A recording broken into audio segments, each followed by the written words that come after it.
So the Elixir Lab, sorry, I'm just bringing up the,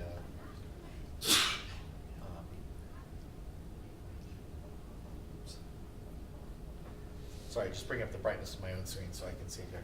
The Elixir Lab, the first one, again, is due on Friday.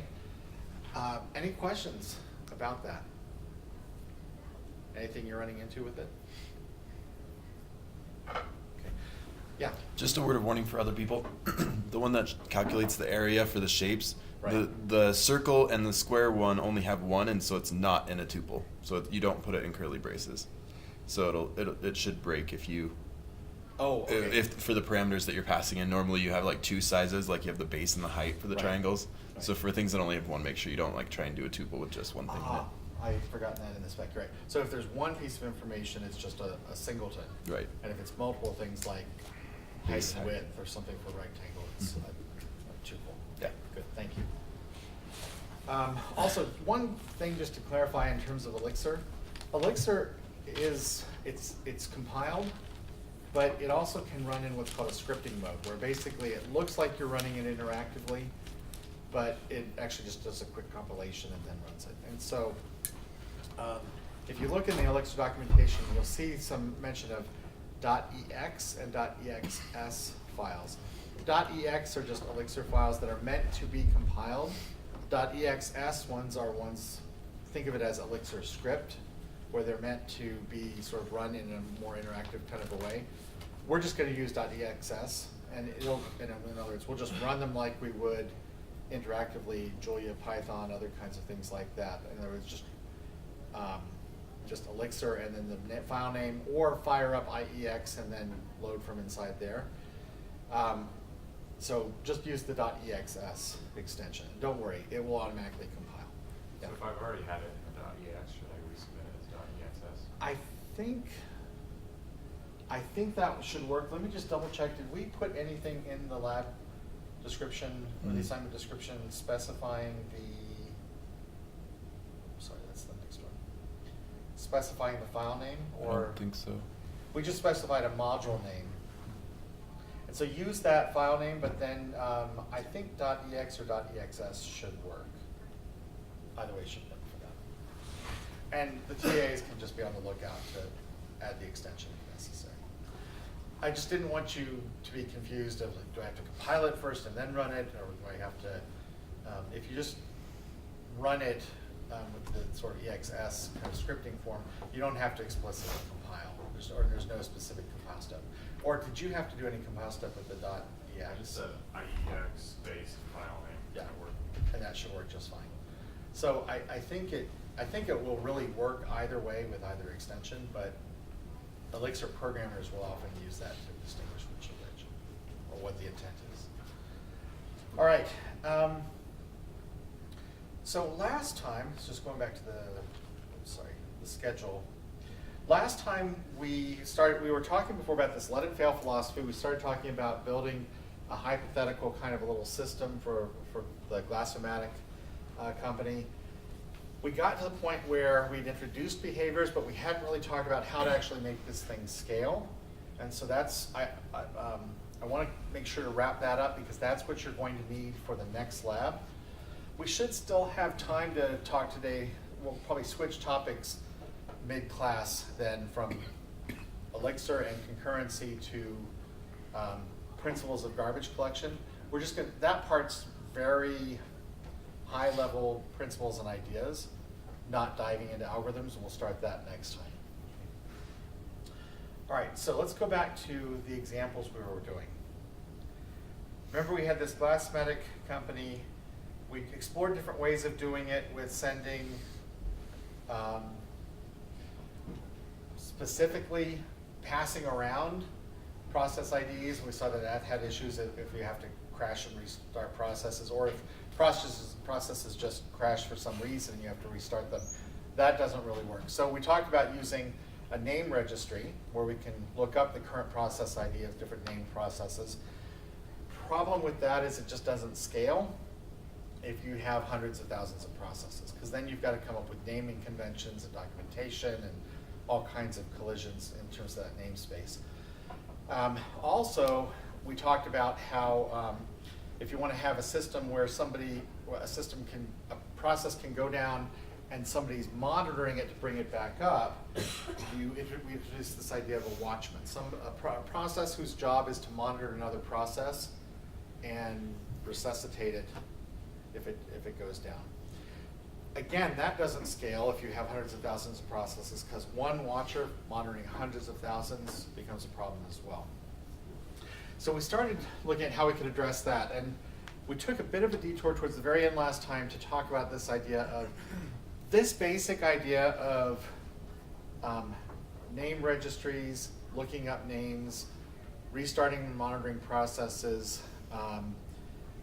sending messages asynchronously, layering on top of that a send and receive kind of acknowledgement to do synchronous calls. All that's just so common that, unsurprisingly, it's already been built into libraries that just do all that stuff for you. And so that's the Erlang, the Open Telecom Platform, or OTP. So we got to this point where we were going to be using OTP. Remember, OTP, you have this idea of behaviors. Different types of processes have sort of common behaviors. Think design patterns, if you will, in object-oriented programming. We were talking about two in particular, gen server and supervisor. So gen server is just a general or generic kind of a server. Supervisor is one that's watching or monitoring other processes. And then there's some others that we won't be using. So I went through last time some examples of how to actually set up these modules as gen servers. So it turns out that this approach, the nice thing is all the same pros as before. We're doing exactly what we were doing before, but now we're just using all this built-in stuff. So it can do all the heavy lifting, low-level details for you. You just build the main logic into your application. But we still haven't solved the scaling problem. We still have one watchman for multiple processes, or for all the processes globally, and we have a global name registry. So at the end, all right, so in other words, we still checked off this first box, but not the second one. So at the very end, I introduced this idea that we could try to tackle this by recognizing that although the language treats them as 100,000 or more independent processes, when you actually design a system, there are dependencies. So you'll have module processes that will rely on other processes, or maybe you have some subset of processes that all perform the same function. So maybe in our one we have 24 glasses shops, right, or whatever it might be, or multiple analysts. Or picture this in a system that has a server that's a database. And then your system starts growing and growing, and the database gets larger and larger and larger. So you actually put in a second machine, and you split the database across the machines. And then as it keeps growing, you keep splitting that across multiple kinds of machines. Or maybe it's on multiple blades and multiple racks in multiple machines. And so the idea is you have dependencies, groups of things that are performing a common function, things that rely on other things. You may have a subsystem that's all coordinating together, and maybe that's part of another subsystem, and that's part of another subsystem. So we're going to rely on that kind of an idea, and we're going to use local name servers rather than a global one, and we'll use local watchers. Now, of course, that raises the question that I think came up last time. Who watches the watcher? Well, every process in this form is going to have a supervisor. So you're basically going to have worker processes that are doing the work, and then they've got supervisors, and those have supervisors, and those have supervisors. So we're basically going to borrow a page from how people organize for centuries in terms of basically a hierarchical org chart. So first off, local name servers. The idea is if I have a pool of things, say for a database process, or multiple processes that are serving the database subsystem, maybe they just know how to communicate between themselves and nobody else needs to know. So I can set up local name servers within that group. Maybe that database process maybe that's one part of a bigger subsystem. And so the other things in that subsystem may know how to talk to the database group, but don't necessarily need to know how to talk to everything within it, and so on. All right, so we're going to group processes together. We're going to set up a local name server, and usually a local name server is going to be a gen server. So it's a gen server who has one job, which is keep track of all the process IDs within its own group and be able to look those up by name and respond.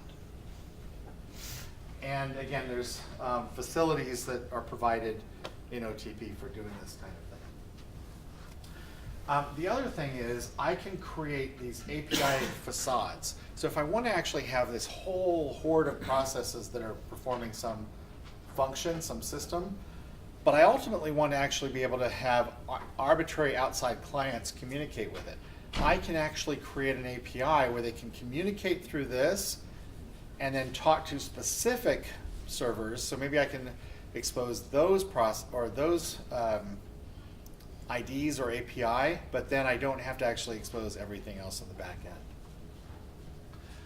Also, I mentioned this idea of a supervisor.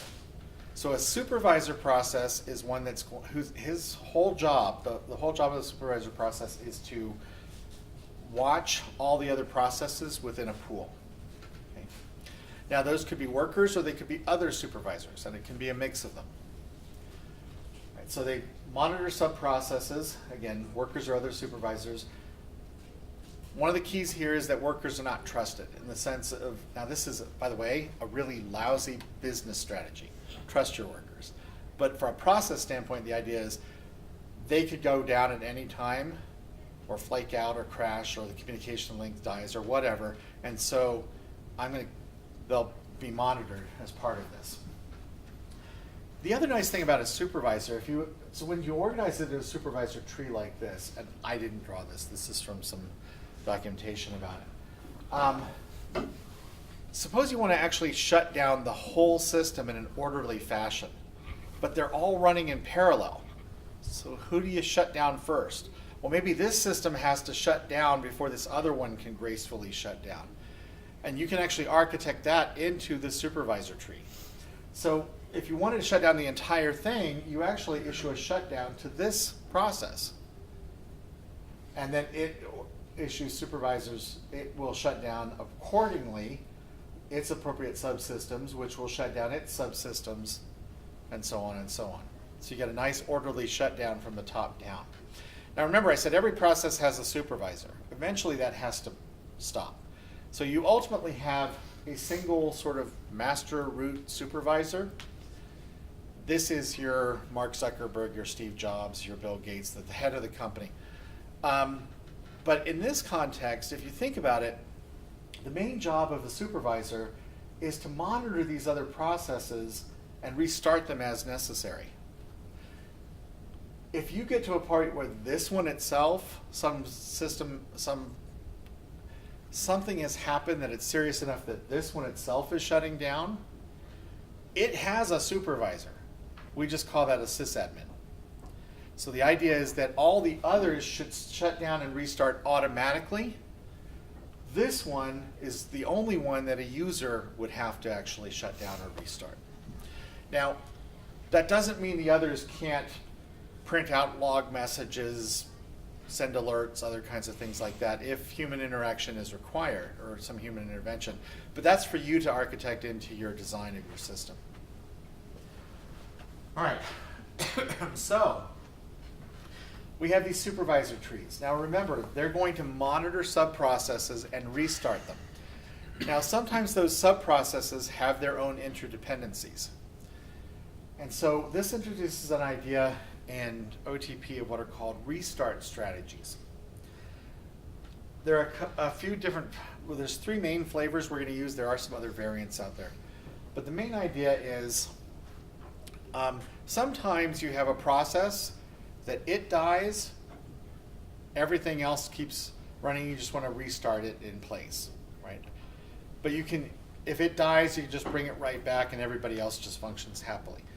Sometimes though you have dependencies where if this one dies, it leaves this other one in a bad state. Remember I talked about linking before, this sort of survival pact, if you will.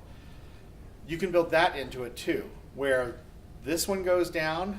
Maybe you say these 2 or 3 or 10 are part of a pool where if one of those dies, kill them all off and restart the whole group. Because if one goes down, I can't make any guarantees about valid state for all of the others.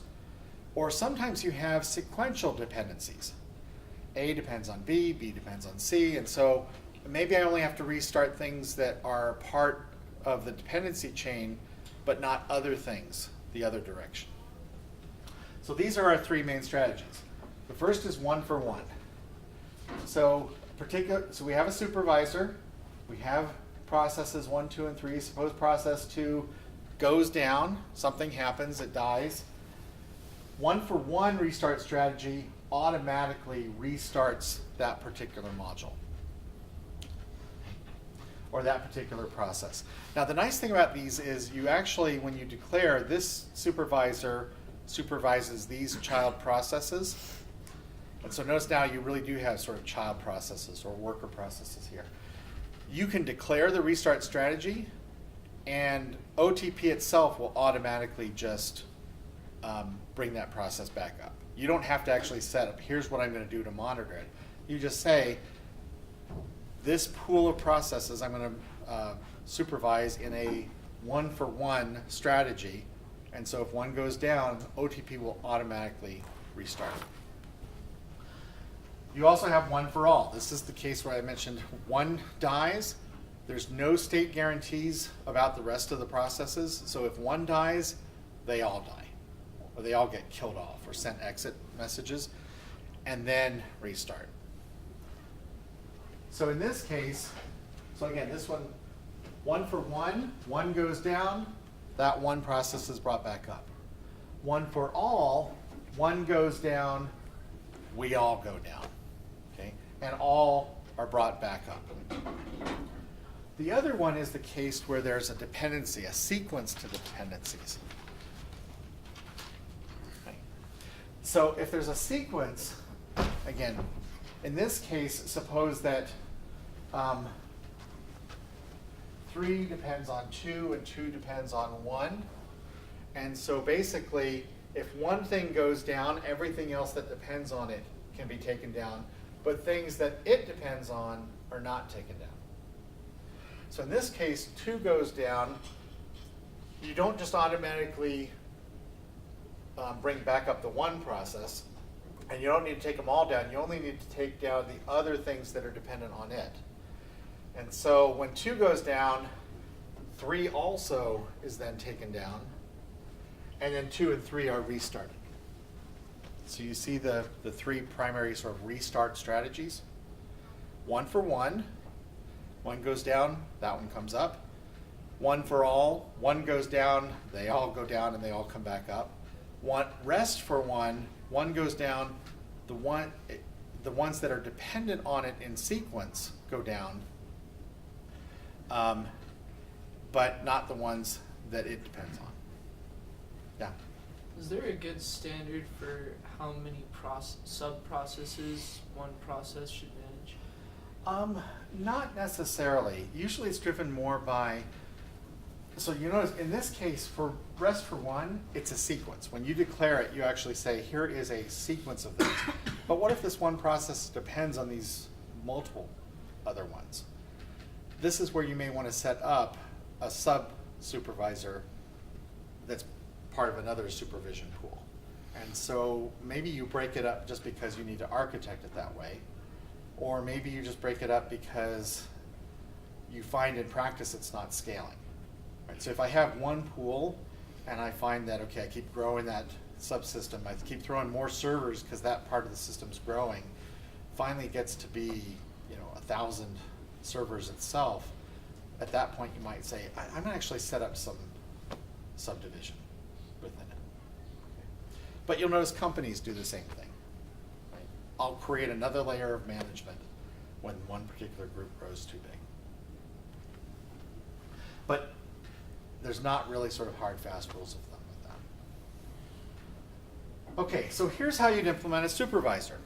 So we talked before about, going back here, this is how we can implement the analyst as a gen server.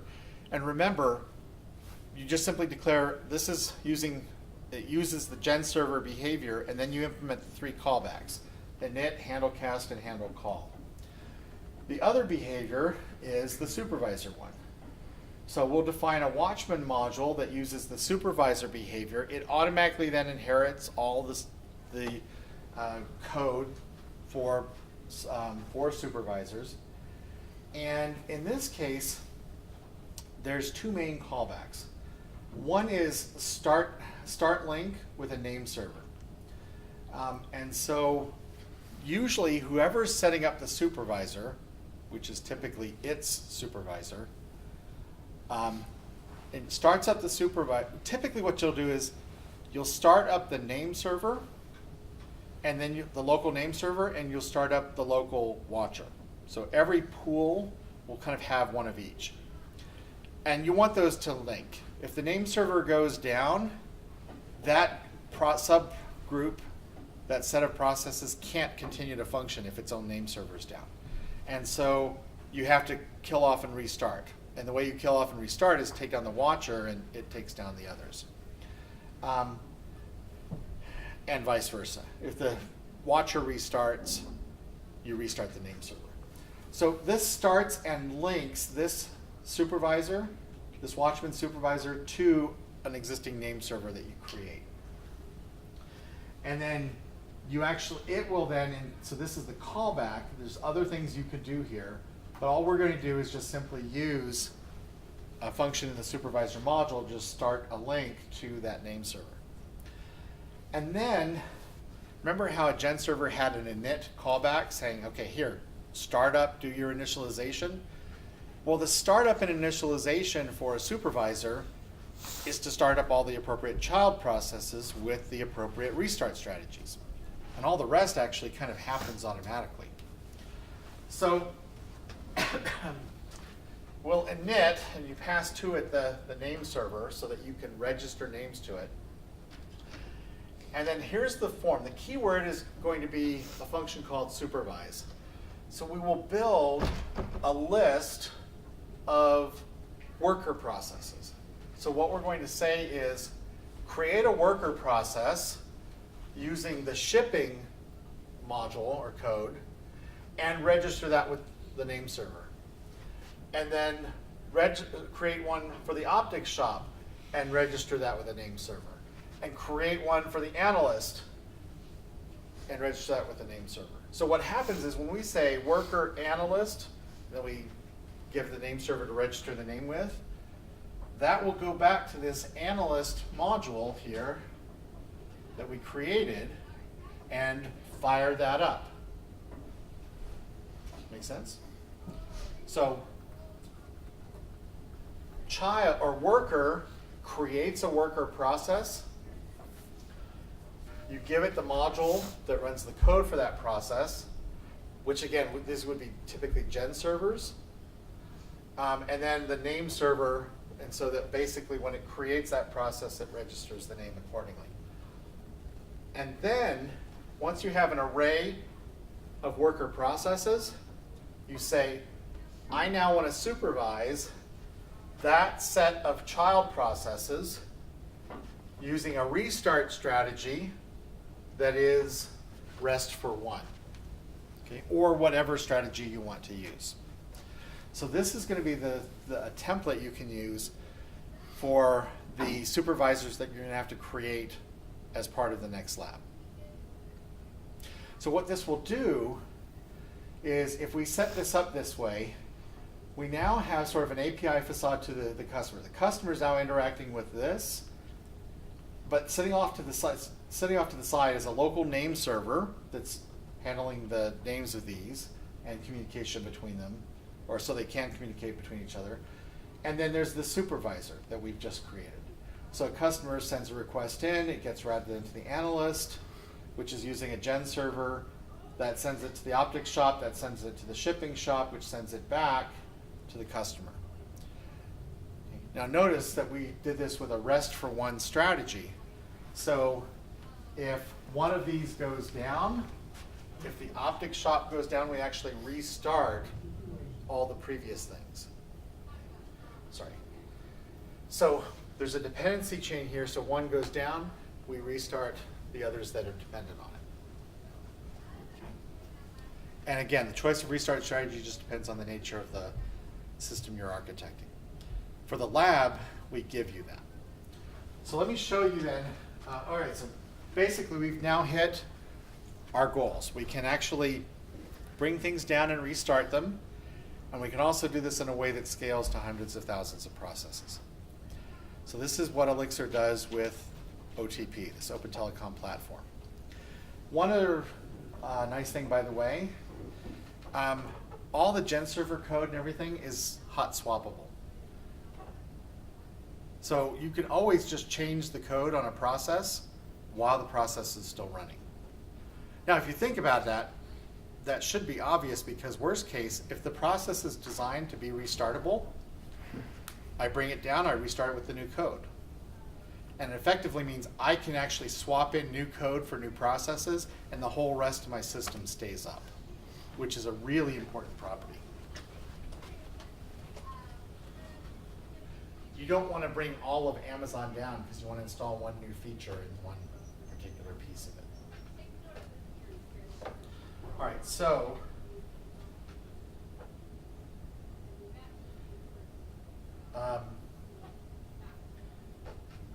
looking ahead then, the Elixir 2 lab, here we go. Take a look at this. Come back with questions next time or on Monday. One of the key things is we give you a scaffolding code for this. You're going to build a name server, a local name server, and you're also going to construct a supervisor tree that reflects the dependencies that we describe in the spec. So you'll start up a name server. We'll actually give you, there's scaffolding and sample code for that. You will then create a supervisor tree. So you'll have 6 modules: info, order, user, customer service, shipper, database. There are dependencies here. So if you'll notice, for example, a lot of things depend on the database. Database doesn't depend on anything else. And so you'll need to construct a supervisor tree that reflects this structure of dependencies. And then, basically, you would start off the system. Now, we have another module. Remember I said that we were going to test this? Is to just randomly kill off processes and watch and see if the whole thing still keeps running. So there's a Crasher module that we give you as well. And Crasher, you just give it the name server and a symbol for which one you want to take down, and it will just crash that particular process.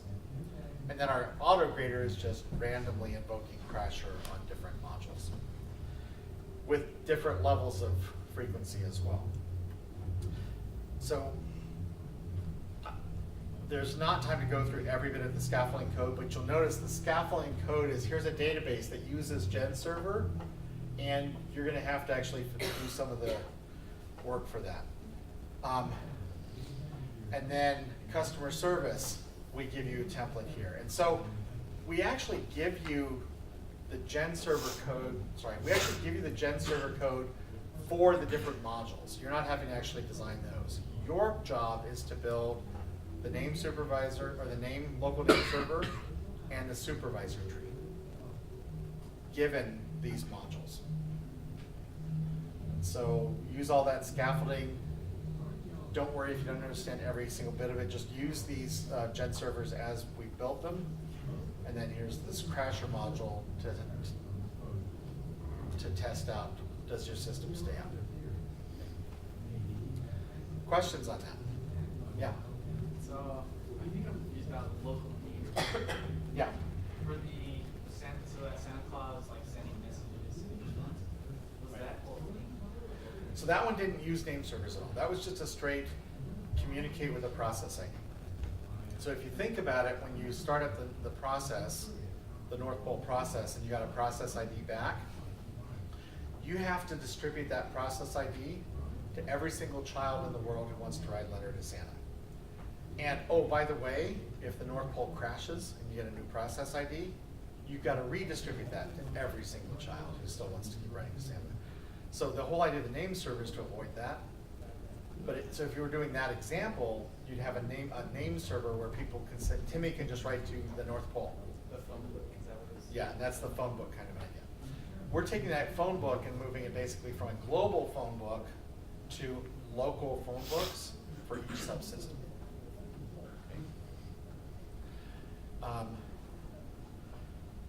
So for example, I may only need, we could do a phone book on a class level, and then we wouldn't need to keep one globally for all of BYU or for every single human being in the entire world.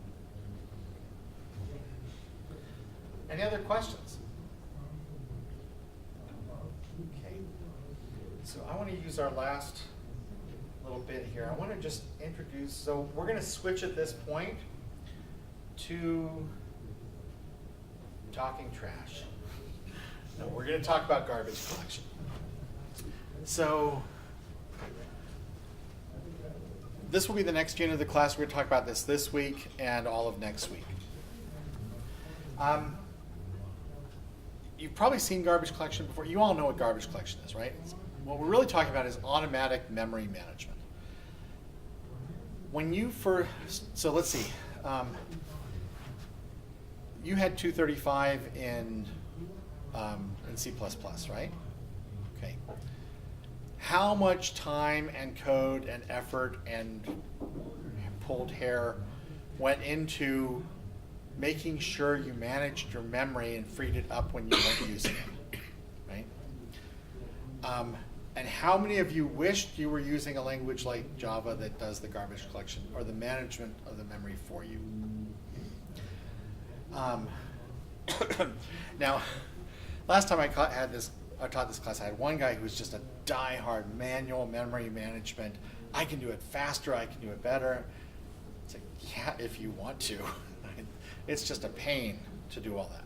So what we're talking about with garbage collection is really just memory management. And in particular, we're talking automatic memory management. So programs allocate memory dynamically. Any sort of non-trivial kind of program typically is going to have some kind of dynamic memory allocation. And typically, you're going to allocate stuff, and then you're going to be done with it.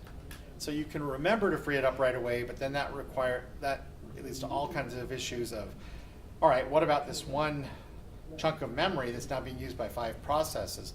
Whose job is it to throw it away, right, to free it up? Oh, and by the way, one mistakenly frees it up while the others are still using it, big problem, okay? Because now that memory will get reallocated to be used for other processes, and now you have multiple things writing to the same memory locations. So you can do memory management manually, which is what you do in C++, or you can have the system do it for you with Java, Python, Racket, Julia, all these other things that we've been using. So let's talk about automatic memory management. If you think about the goals of automatic memory management, sorry, I kind of jumped here to those. There are 3 primary goals. So if you think about a garbage collection system in a language that's going to be freeing up memory when it's no longer in use, what is the cardinal rule for a memory management system?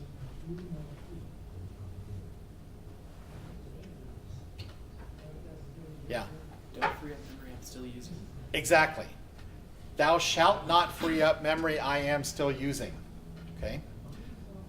That is a principle called soundness. Okay? If it's unsound, you're freeing up stuff the user might actually still use. Okay? Or it's still going to use. Second property kind of goes with that. So this first one is soundness. Never reclaim memory still in use. The second one, though, is but try to collect as much, collect meaning reclaim or free, as much as possible that I'm not using. Right? So in other words, never throw away something that's still in use. Utility is, and this is an absolute, you have to have soundness. Utility is collect as much garbage as possible, though. And there's shades of gray with this. So one of the things we're going to talk about is trade-offs with different algorithms in terms of how much do they actually collect of what could be reclaimed. And the last thing is efficiency. when you actually do the garbage collection, I don't want it to introduce a ton of overhead into my program. So do it as efficient as possible. So never throw away something still in use. Collect as much of the rest of the memory as possible that could be reclaimed, and be efficient about it. Don't slow down my program too much. Right? Let's talk about this issue of utility. Right? We want to reclaim all the memory. So soundness, never reclaim or free up memory that's still in use. Utility, again, free up as much as possible otherwise. Now, it turns out 100% perfect utility is not possible. And that's why it's a shades of gray kind of a matter. And the reason is this. How do I know for certain that you're never going to use that variable again? Okay? It turns out the problem of deciding if a particular set of a particular piece of memory will or will not ever be used again in the future turns out to be equivalent to the halting problem. You've all seen the halting problem, right? You've seen undecidability. You haven't seen undecidability? No, I'm saying like you could say it's not going to be looked at again if it's out of scope. If it's Yes, so for some cases I can say for sure. And that's exactly what we're going to do. For some things I know if it's in scope, it could be used. Maybe it will, maybe it won't, but at least it could be. If it goes out of scope, fine. I can, and then we have to be somewhat careful of that in terms of static scoping and so on. If it goes out of scope, though, if there's no way to get to it, at least I know I can't actually use it. Yeah. So is this unsolvable deterministically because program execution depends on user interaction sometimes? So it can be user interaction. So in other words, think about a word processor. You copy something to the clipboard. Are you ever going to use that again or not? Right? You don't know what the user's going to do. Users are crazy and unpredictable. But also for complicated programs, deciding if it would actually eventually get to a point where it would use that or not may actually be undecidable without actually simulating the execution of the program. Oh, okay. So in that sense, it really is that same undecidability as the halting problem. So it turns out then, you've all seen this principle before. You might actually use it, but it might be true that you will never use this piece of memory, but because I cannot prove it, I cannot throw it away.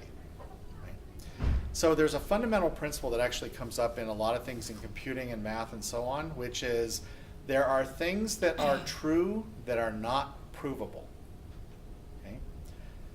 You've seen this before.